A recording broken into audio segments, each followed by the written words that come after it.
Salut la team, salut tout le monde, bienvenue dans Show Foot. On va tout de suite accueillir mon gars Chris Eiffel. Comment tu vas mon gars? À l'aise, mon gars, on est ensemble. Donc là, tout se passe bien. On est au top, on attend. Voilà, c'est le début d'une belle aventure, notre nouvelle émission Show Foot, une émission consacrée à 100% au football. On va tout de suite se présenter. Moi, c'est Chris Aaron, ancien joueur de foot, footballeur, passé par les centres de formation de Lille, Grenoble, par la réserve de l'Olympique Lyonnais aussi. J'ai fait un peu la Finlande, la Belgique et maintenant je suis entraîneur de foot, diplômé UFAB et passionné de médias et de sport. Pour moi, c'est simple, c'est Chris Eiffel. Donc moi, je suis passionné de foot, grand passionné de l'APL, pour ceux qui suivent un petit peu la Première Ligue, et fan absolu des Gunners d'Arsenal. Le concept, il est simple. On va parler de foot et de foot. Que ce soit la Première Ligue, comme il a annoncé, le championnat de Ligue 1, Coupe du Monde, l'Euro, les JO, aussi la Coupe d'Afrique des Nations qui commence aujourd'hui. Donc la première émission sera consacrée à la Coupe d'Afrique des Nations et plus particulièrement au groupe A. T'es prêt mon gars? Ouais. Parfait. Bon, on va tout de suite passer aux choses sérieuses. Le groupe A, c'est le groupe du pays organisateur. Le pays organisateur qui est le Cameroun. Le Cameroun qui organise cette Coupe d'Afrique des Nations en 2022, mais ça s'appelle Coupe d'Afrique des Nations 2021. À cause du Covid, tout ce qu'on sait, la Coupe d'Afrique a dû être reportée. Donc aujourd'hui, on va parler du groupe A. Pour petit rappel, pour ceux qui ne connaissent pas les règles, la CAN se joue maintenant à 24 équipes. C'est ça, hein? 24 équipes. Ouais, c'est ça. 6 groupes de 4 équipes. Et les 2 premiers de chaque groupe sont qualifiés et les 4 meilleurs troisièmes. Donc pour dire que si vous ne sortez pas de la phase de poule, c'est qu'il y a un gros souci. Allez, on va commencer tout de suite par la première sélection, le pays organisateur, le pays hôte, le Cameroun. Qu'est-ce que toi tu peux nous dire par rapport à cette équipe, cette sélection du Cameroun? Il faut rappeler aussi à tout le monde que nous sommes originaires du Cameroun. Donc il n'y aura pas de chauvinisme, mais on va être un peu impartial. Donc qu'est-ce que toi tu peux dire par rapport à cette sélection camerounaise? Clairement, la sélection camerounaise, c'est déjà historiquement, c'est un mastodonte de la compétition. Donc, ils l'ont déjà gagné 5 fois et ils aimeraient bien la gagner pour une 6e fois. Donc, ils sont à domicile, devant tout le peuple, la ferveur, la passion. Donc, voilà, ils ont les clés en main pour aller la chercher, en tout cas, cette 6e CAN. Je rappelle à tout le monde, si je ne l'ai pas fait, le groupe du Cameroun, pays hôte, est composé du Cameroun, effectivement, du Burkina Faso, du Cap-Vert et de l'Éthiopie. Donc, maintenant, pour ce qui est du Cameroun, qu'est-ce que tu peux nous dire au niveau des forces et des faiblesses de cette sélection?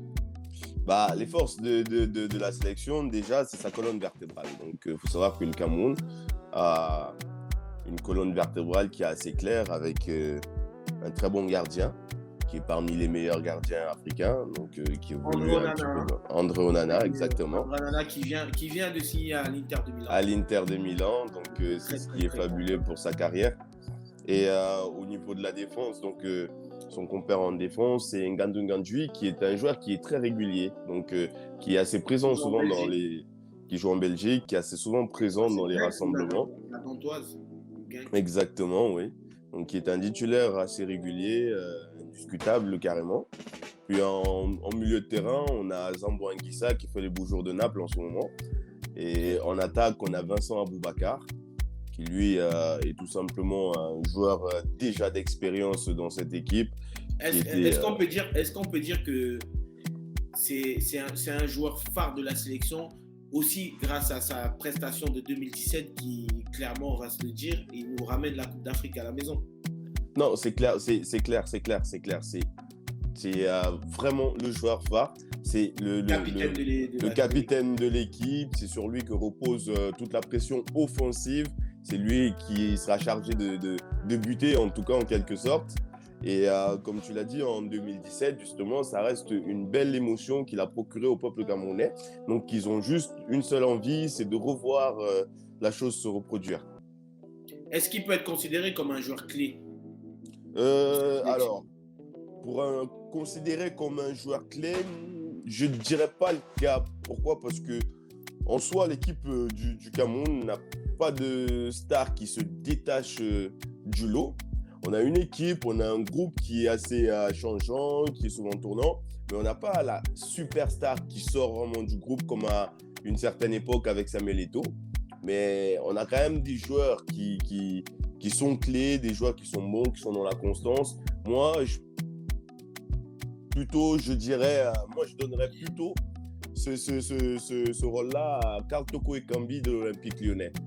Qui lui est un joueur assez constant, qui est régulier, qui a quand même un bon panel. Un début de saison tonitruant avec l'Olympique Lyonnais. Avec l'Olympique Lyonnais. Un peu moins ce dernier mois, mais le début de saison était vraiment prolifique. Exactement. De buts et de performances individuelles aussi. Exactement, c'est un joueur très efficace, oui. Ok, bon. Maintenant, on va passer à la sélection, on va dire la deuxième sélection favorite de ce groupe. Cette équipe du Burkina. Cette équipe du Burkina qui a quand même une solide expérience au niveau de la Coupe d'Afrique. Même si elle a perdu toutes ses stars, on va dire, ou les joueurs qui faisaient cette sélection, je pense à Charles Caboret, je pense à Aristide Bansé, je pense à Jonathan Pitroipa, dont on se souvient tous. Je pense à tous ces joueurs-là, Alain Traoré aussi, à tous ces joueurs-là. Qu'est-ce que tu peux nous dire de cette nouvelle génération de joueurs du Burkina Faso? Ouais, Chris Aaron, juste un petit détail sur cette sélection du Cameroun avant d'attaquer sur le Burkina. C'est le joueur à suivre en fait.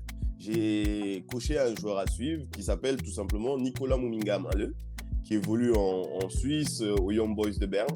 C'est un joueur à suivre, très très bon joueur, qui va forcément apporter un peps en plus dans cet effectif du Cameroun. Et ça va faire beaucoup de bien pour cette CAN. Donc voilà. Peut-être pour ceux qui nous écoutent, c'est un joueur qui est très très très connu, mais malheureusement il évolue en Suisse, donc pour nous en France c'est compliqué d'avoir vraiment de mettre une image sur ce joueur parce qu'on a l'habitude de voir évoluer les joueurs camerounais dans le championnat français ou en première ligue. Donc c'est un championnat un peu moins huppé, mais qui joue souvent la Champions League, et on a pu voir encore récemment qu'il a eu beaucoup de statistiques qui parlaient pour lui au niveau de la Champions League. Exactement. Je te remercie et on va repasser à la sélection du Burkina Faso. Alors pour cette sélection du Burkina Faso, ce que moi j'ai à dire déjà, c'est certes elle est en reconstruction, donc elle est sur sa deuxième phase de la CAN.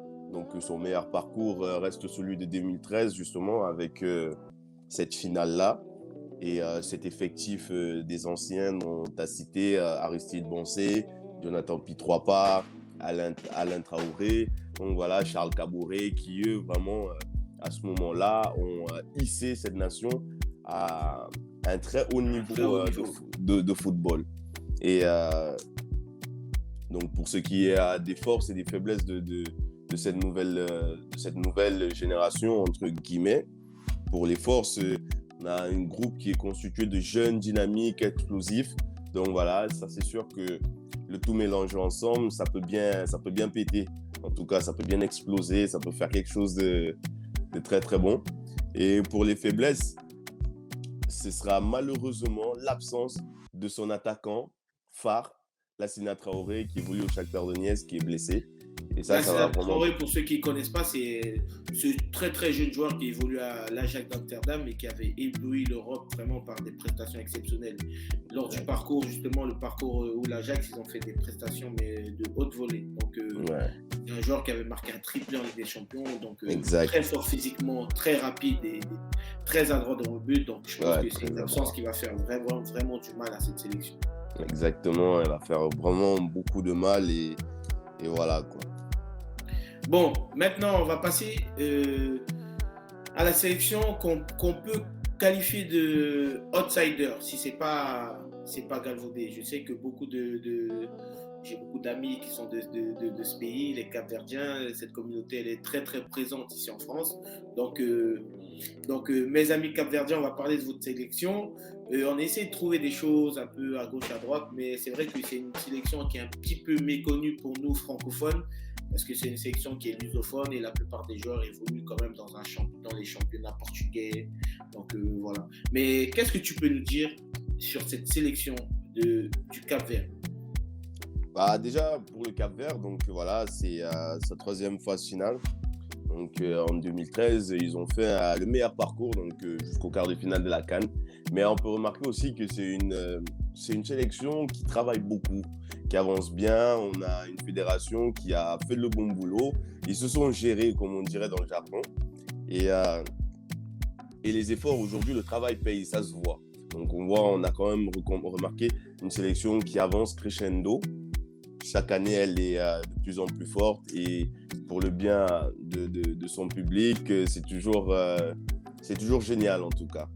Donc, voilà. Est-ce que maintenant par rapport à cette sélection, est-ce que toi tu as réussi à ressortir un voire deux joueurs clés de cette sélection qui peut faire basculer cette sélection vraiment à une autre dimension pour qu'elle puisse se qualifier au second tour, voire quart demi-finale? Bah, il faut déjà voir que les quarts de finale, ils ont déjà atteint les quarts de finale. Donc voilà, le refaire, ce serait quelque chose qu'ils aimeraient bien faire. Et surtout, faire mieux. Donc je pense que ça, c'est dans leur tête.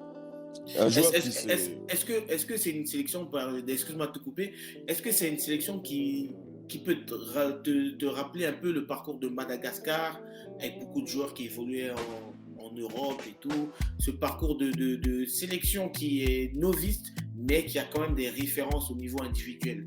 Est-ce que cette sélection est un peu similaire à cette sélection malgache qui a fait un super parcours lors de la dernière CAN?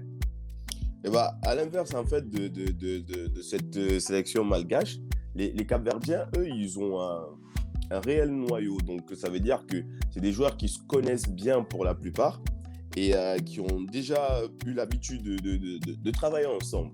Donc, ils ont déjà ce cocon qui est déjà fondé et cette expérience-là qu'ils ont acquis. Donc, ça, c'est l'inverse de Madagascar où on avait une jeune équipe, une jeune nation qui était vraiment motivée par l'esprit du petit pousset qui savait que voilà, il n'avait rien à gagner, rien à perdre, pardon, et il donnait tout pour aller jusqu'au bout. Donc à l'inverse de Madagascar. Et sur le plan individuel, alors pour revenir à ton propos, excuse-moi de t'avoir coupé, pour revenir sur ton propos par rapport aux joueurs individuellement, quel joueur tu vois toi porter cette équipe? Quels joueurs peuvent être considérés comme des joueurs clés de cette sélection du Cap-Vert?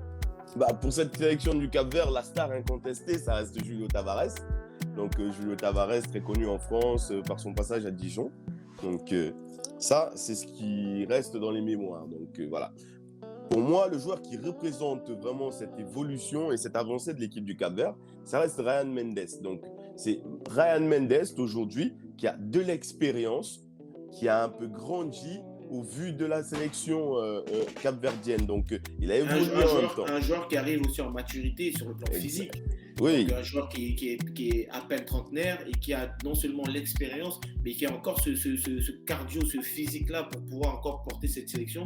Parce que contrairement à Julio Tavares, qui est un peu sur la pente descendante, Ryan Mendes, il est encore en pleine possession de ses moyens. C'est clairement le cas. C'est clairement le cas que Ryan Mendes arrive vraiment a réussi quand même à cumuler donc aujourd'hui cette expérience-là. Et c'est cette expérience-là qui, en un mot, qui représente cette sélection du Cap-Vert. Donc, elle a acquis de l'expérience, elle a évolué et Ryan Mendes avec. Ok, d'accord, merci, je te remercie. Bon, maintenant, on va passer à la sélection, je ne sais pas si je peux utiliser cette expression, la plus méconnue de toutes les sélections de cette CAN. Pourquoi? Parce qu'on parle de l'Éthiopie, en effet, parce que c'est une sélection qui a des joueurs qui évoluent pour la plupart dans leur championnat local. Et il faut savoir que l'Éthiopie n'a pas ce passé-là. Ils ne sont pas francophones, ils ne sont pas anglophones, ils ne sont pas lusophones. C'est-à-dire que c'est un pays qui est vraiment à part, où on a très très peu d'informations. Est-ce que toi, tu as réussi à dénicher des informations sur cette sélection, on va dire un peu le petit poussé de la CAN?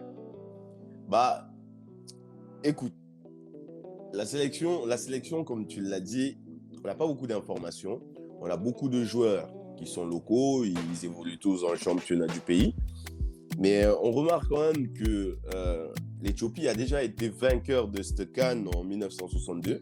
Donc, 1962 à domicile. À domicile, à la maison. Et c'est ça qui attire toute l'attention, c'est que jouer l'Éthiopie à domicile, c'est très compliqué.